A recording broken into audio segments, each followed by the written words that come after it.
যে টপিক্সের উপর কথা বলবো এটা হচ্ছে বিয়ে বন্ধকরণ ও বিয়ে বন্ধ দূরীকরণ। এখন যদি আপনি কোনো কাঙ্ক্ষিত ব্যক্তির বিয়ে বন্ধ করতে চান বা তার বিয়ে হচ্ছে ভেঙে দিতে চান, সেক্ষেত্রে হচ্ছে এটা প্রয়োগ করতে পারেন।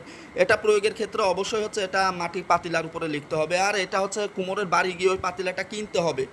তো সম্পূর্ণ নিয়মকানুন মেনে এটা যদি হচ্ছে আপনি এখানে তার নাম এবং তার হচ্ছে মায়ের নামটা লিখতে পারেন। এখন যদি সে হচ্ছে মেয়ে হয়ে থাকে সেক্ষেত্রে তার নাম আর তার মায়ের নামটা লিখবেন।